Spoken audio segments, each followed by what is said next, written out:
At a time of online transactions, where we're buying things online and we are living in a cashless society, online is definitely the thing to go in terms of business. Today we are having our guest, Kennedy, who is into online business and particularly selling shoes.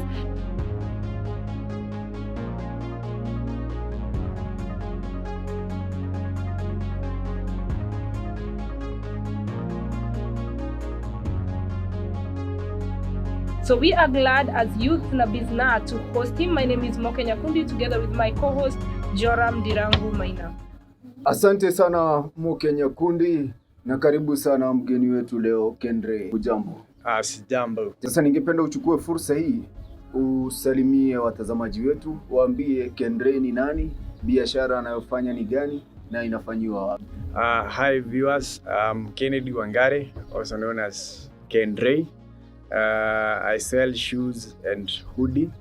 I sell under the shop name Shoe Hub Collection. Biashara nafanyia hapa Kiambu na Nairobi. Biashara ya Shoe Hub umeifanya kwa muda gani sasa? Currently this will be my second year. Kitu gani ambacho kimekupatia msukumo ukaendelea bila kuchoka? When I started, I had a prior business before selling shoes. But I realized selling shoes is something hata kama si priority to some of us, but hata sisi wote hapa tumevaa viatu. So in one way or the other you will need that shoe. So that was my first instinct of starting the business. Secondly is when I started selling, there are those friends that came in, wow, this is a good business. And they were very supportive about me selling shoes. And really they have worked with me for now those 2 years to even bring more friends and customers to me, and that has really motivated me to continue selling shoes. Yeah. Kendre, yes. Sometime back I bought a shoe. Nilikuwa nafaa kusimamia harusi, so I ordered a shoe online. Okay. Wakati ilifika nikapata ni kubwa. Like ile namba navaa for that particular company, the shoe was slightly bigger than my foot. So they told me rudisha, then we will switch, and then that was not possible. So you can imagine on that wedding I had to fabricate, make the shoe in its shape. So how do your clients know that this shoe that I've ordered online in an ito shop? So when I first started, a colleague of mine, a friend of mine that we started Shoe Hub back then, had that problem. But I think through insights helped me, because when you order a shoe, I would first ask you to look for several shoes in your shoe rack. Uangalie the make and from where, then uniambie hizo sizes. Then the shoe you have ordered, I'll now be able to tell the right size for you. But there are sometimes you hit a miss and unapata umeleta kubwa ama ndogo. But for me, I've been able to change. If the shoe was bigger than the size you wanted, I'll come for it and also go change it for you, then bring the normal size. For quite some times now, I have now continued understanding the shoes and the sizes. That even when you order, I'll tell a customer this size will be the right for you. Ulikuwa umeniambia 37, ndakwambia I'll bring 38 and I know it will fit, because I understand the shoe and your size. And the company, yes, and what is on their shoe. Yeah. And Kendre, another thing, tunaishi nyakati za till number, tumalipa na M-Pesa, send money, and we have people pranking others, they are supposed to pay for the shoe, lakini either they reverse the amount or they pay some amount, akipata kiatu asiporidhika hata kutumia hiyo nyingine. So have you experienced such things? Those back and forth? No, I've not, because I think those that I sell shoes are some of my close friends and my friends. So even for me, I hear people have challenges with asking for deposits.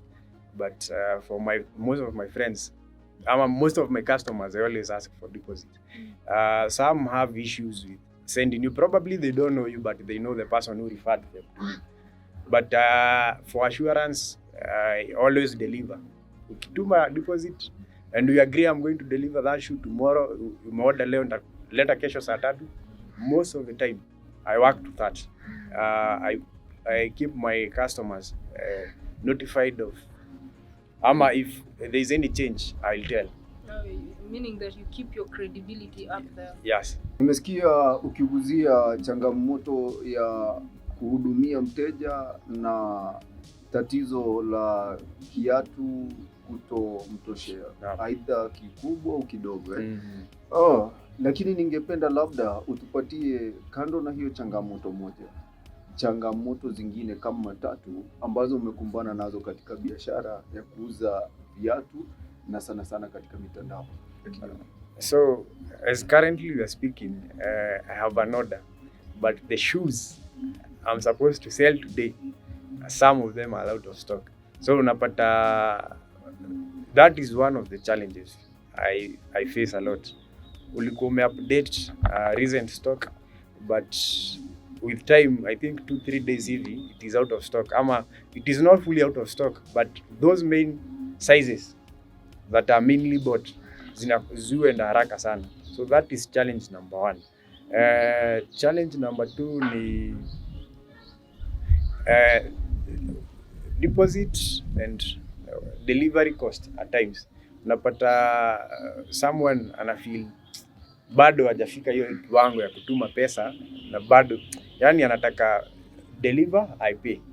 But that is something that is negotiable, ama you can talk with the customer, but it is a challenge to most of us and to mostly me, because when I started, I had a lot of dead stock, because someone would order, mi naenda, I have the shoes, then na shinda nikimpigia simu unakujia kiatu lini, then all of a sudden nakwambia, you know what, I think I don't need the shoe for now, I don't have the cash.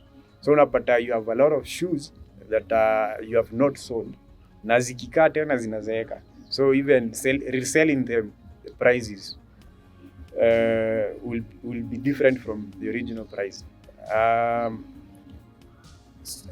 Kwa mtandao labda ikuwe hauna bundles, but I've really tried most of the time to be very updated with the stock and to update my customers. Yeah. Kuna desturi katika biashara nyingi hapa nchini Kenya na huenda labda umezipitia na umekumbana nazo, kwamba ukiingia mahali kama Ruturi, uingie Garissa, uingie Kikomba na maeneo mengine ambayo tunajua biashara zimenoga, utakuta kuna mawakala wako pale, yani mabrokers. Huyu mtu hana duka, hana mtaji ama capital ya kununua stock afanye biashara.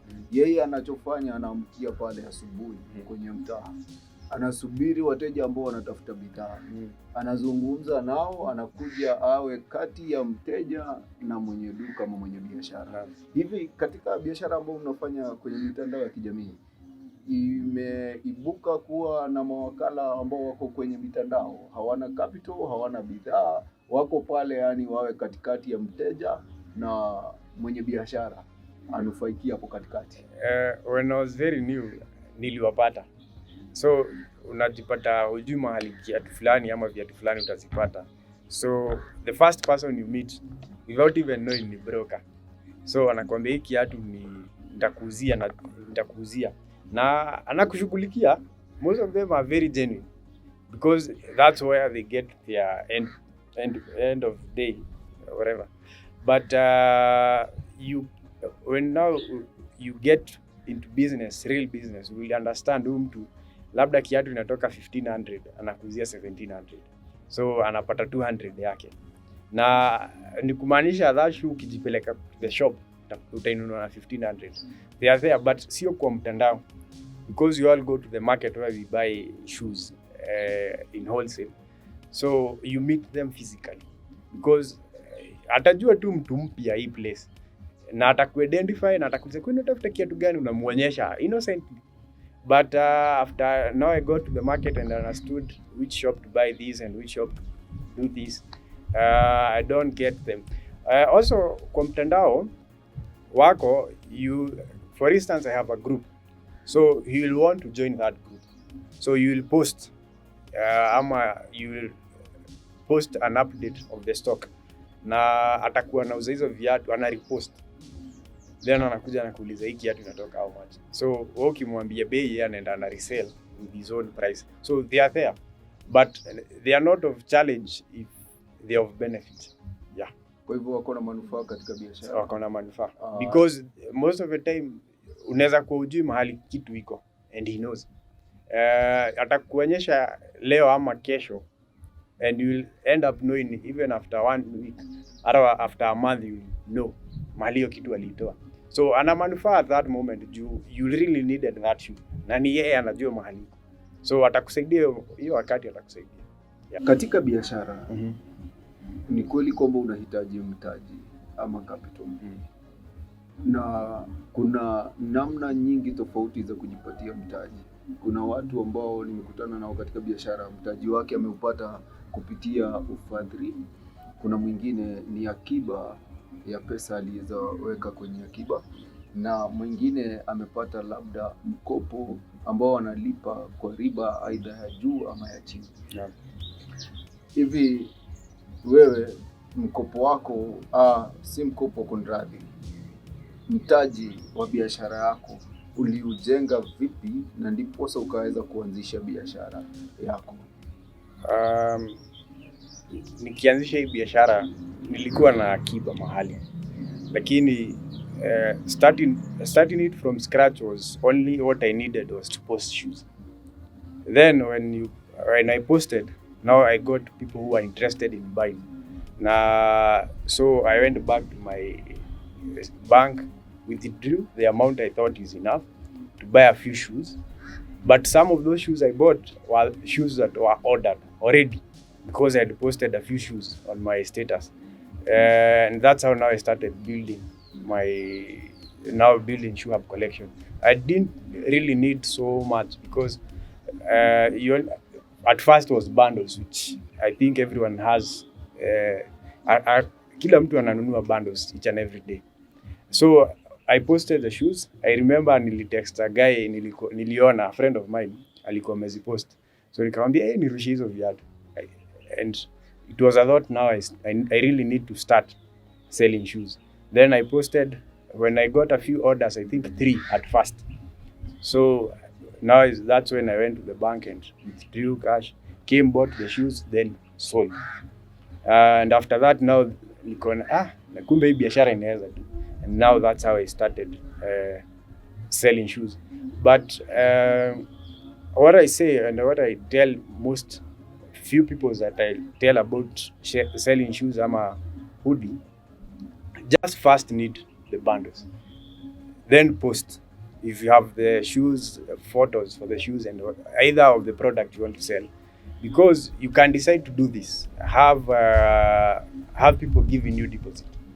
So when you have deposit, you'll buy the product, come sell it, then you'll get your profits. And you'll get, now utarudisha ile do ulikuwa unahitaji. So even the second shoe, the third shoe, hivyo. So not at most you will need capital to have an online shop. Not really. But if you have customers who really think they need to pay you after delivery, then you will need that capital. Kitu cha muhimu kabisa kuwa na mahali unaweza kupata bidhaa zako za kuuza, na pia na watu ambao wako na uwezo wa kununua. Naam. Asante sana Kendre. Sasa nimpishe Moke Nyakundi aendelee na maswali, lakini kumbuka Bongo Biashara. Unaanza mahali ulipo, kile uko nacho, bora uko na wazo ambalo unaweza kuligeuza ukalifanya biashara ukajipatia mapato. Kwako Moke Nyakundi. Thank you very much, Joram. We are on Youth na Business. Definitely we are addressing youth and any other audience that is sharing in our discussions. And Kendre, yes, you're a youth. Have you ever been employed at any point? Been employed severally. Severally. Yeah. So there are many youths out there who want to be doing things independently. Yeah. Or others, they still have the mentality of lazima uajiriwe and maybe they have potential to do business. So the way you transited and you got into business, what would you advise maybe a youth out there through your experience, Shoe Hub Collection and any other involvement that you've had? What would you advise? What muscle does it take? What do they need to break? What barrier do they need to break to get into entrepreneurship? So I'll say, like my mom always tells me, you have to start from somewhere. Now, most of us aspire to be self-employed, but out of experience so far, I think the best step is to first get employed. In your employment, have an ultimate goal, which is self-employment. Then in the process, now process what you want to do. What is it that you want to do that will employ you? So whatever you earn, you will be saving for your ultimate goal. And then for a couple of years, you can work you just decide how many years you want to give yourself while you are employed, so that you can now get to the other side of self-employed. That is what I will tell. Then, when it comes to self-employment, I think the best thing to work on is to do something that you're passionate about. Because you may decide to do so many things that may not even bring outcome in your life. But when you're passionate about something, you'll do that thing in a greater way, and it will be of something that will have impact, and the outcome will be seen because it's something that is coming out of you. But ukifanya kitu juu unaona wengine wanafanya, it may end up failing because it is not you and it is not in you. Like we were talking with Joram here before he started, he was playing keyboard and it was not in him. Yeah. So ilikuwa ina mess in his life until now he learned this is not me and chose another line which is him. Which is his. And what he's passionate about. That's when now you can see success. The same case to all of us. When you choose to do something that is you, there's always a divine grace, I would say, and divine connection out of it. And you just flow. So every youth out there, if you really want to get self-employment, first get employed, earn, save, and then later, as you are in that work, you have your ultimate goal. Work on it. Have a plan attached to it. Now, Kendre, you got out of employment and now you're doing online business. Yes. You know, we've all had an experience of our traditional ways of doing business. Yes. We were not online. Not so long ago, by the way. It's just that technology is moving really quick, fast. And now that you are on online platforms, selling on online platforms more than even I actually want to assume you don't have a physical location. I'm planning on it though. You're planning on it though. Yeah. But you've been running for 2 years without a physical location. Yeah. Do we have regulations that govern the online kind of business? Maybe when you're posting on Facebook, on Instagram, on WhatsApp. Do we have law and order getting into your spaces as an online business person? So the only thing I've encountered is when probably you had a photo of a fake shoe, and let's assume it's a Nike shoe. They will not allow you to post it. That is it. Online? Yes. It will be brought down? Yeah. They will tell you, no, you can't post because it's a fake. But who exactly is doing this? I'll give an example. There's one time I tried to post a few shoes on Instagram, and they could not. I tried until I understood. Wow. It is the owners of technology who are. Yes, that's a regulation they have put even on WhatsApp GB. Now business. They have what? Where you post your shoes. Catalog. Huh? The catalog. Yeah. If the shoe is fake, that picture will not be uploaded. The brand of the shoe. Yes. Even if you have fabricated logo yao kabisa. Yeah, it will not be uploaded. They always refuse.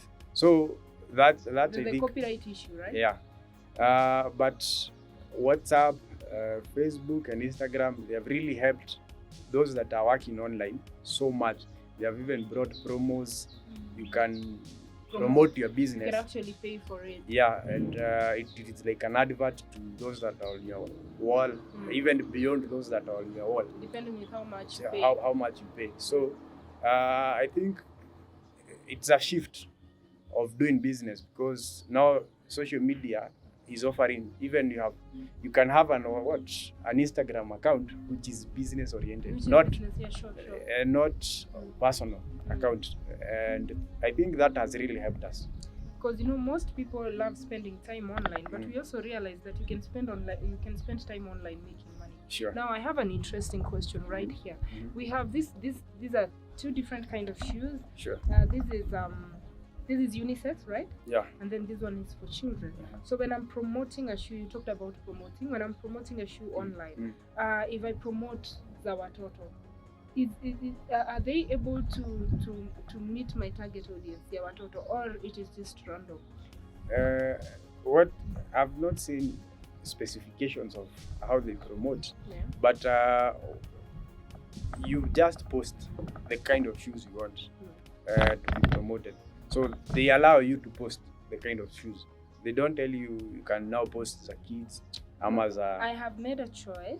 I've taken the different kind of shoes as our total, and then I have paid them to promote it. Sure. Do they narrow down who sees the photo ama wana? Because I can also pay, na hiyo siku the gender yenye imeingia sana ni ya men compared to women.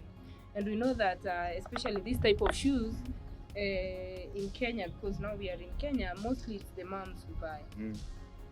Are there things like that? I can only find out if they do, but I think it's necessary. When I choose, probably if it is the kids, then they should narrow down to who should be. It is necessary. Maybe it is where we are getting to. Yeah. Now, how much do I need to have to promote? 1,000, 500, 200?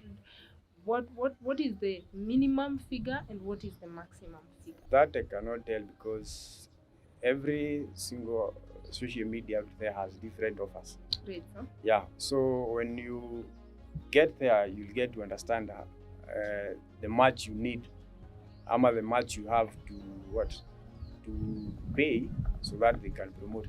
But you reason, because they have a package. So this package, to say in amount to 500, is lesser than a package that is 2,500. So it is you that will weigh. Do I go for the 500 or the 2.5? The 2.5. Yes. But that is you as a business person decide. I have a feeling you might have a demand that is overwhelming. How true is that? As in having like 20 customers asking for the items, and maybe you run out of stock or you're not able to catch up with the times that they need you to deliver the item. What I do, I work on what I can. What I can't, I always tell outright to the customer that we'll have to wait a little bit longer for this to work. And if a shoe is out of stock, I'll tell you it is out of stock, but by this time it will be restocked. So if you're patient enough to wait, then well and good. If you need another alternative, I will offer those alternatives either way, so that you don't feel what you had purposely focused on buying haukupata. Una feel kama mtu amekulet down kibiashara. So I'll give you alternatives closer to what you wanted. Tunaona mifumo ya kibiashara inabadilika sana. Awali tukitangulia ni kwamba kulikuwa na mfumo wa kibiashara wa kubadilishana bidhaa, manake kulikuwa kuna sarafu. Sarafu ikaja, watu wakawa sarafu kwa bei hii.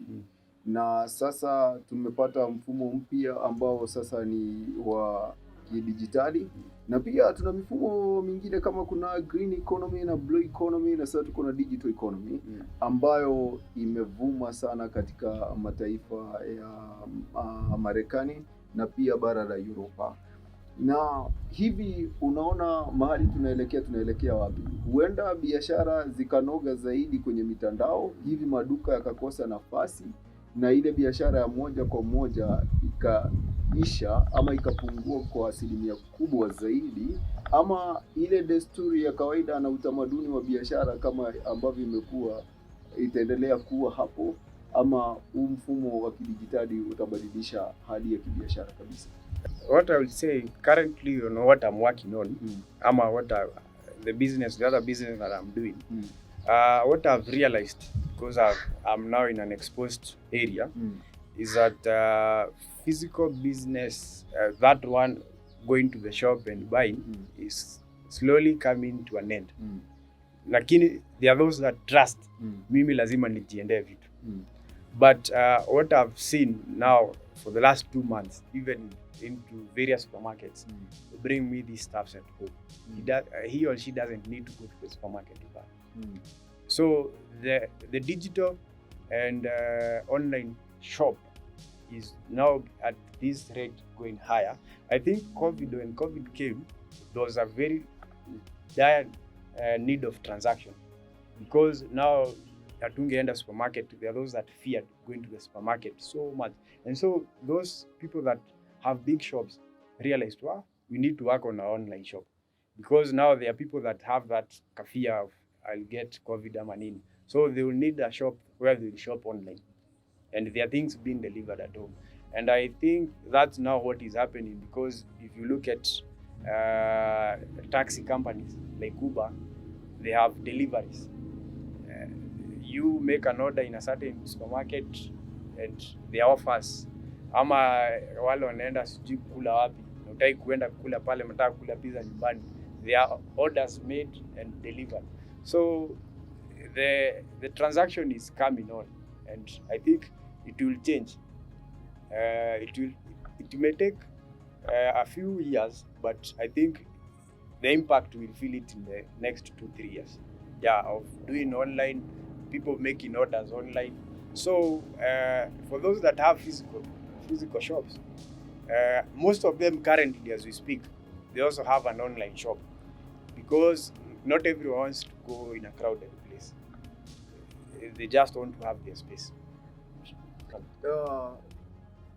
Nimeona watu wakianza biashara katika kiwango cha chini mno. Na hapa nchini Kenya tunajua mtu alianza biashara na kuku 4, hivi leo anamiliki kampuni kubwa zaidi inayouza bidhaa za kuku nchini Kenya na nje ya nchi ya Kenya na kimataifa.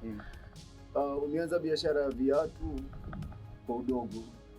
Je, unapania kufika wapi katika hii biashara, ukizingatia kwamba wewe bado ni kijana mdogo? As Shoe Hub Collection, right now I'm selling retail, and most of, not unless there are those shoes that I've stored somewhere. There's a storage that of shoes I've imported. But my ultimate goal right now is to have a physical shop, but not really sell retail, but wholesale. Currently, I've been buying some of those shoes I sell here in Kenya, but I'm looking forward to now having my own source of importation, because there's a challenge, especially now when you have a second or third party before the shoe is ikufikie. Na probably iliingia ukajua imeingia, but before ikufikie na ulikosha post hakuna kiatu. So when unagaramika, you lose customers. You probably would have bought from you another time, but because you didn't have that shoe, they went. So it's growing my business from retail to wholesale, and now having that physical shop, because now wholesale at times you need the physical shop, because those that come they buy bulky, so they need somewhere they'll come and get now the shoes physically.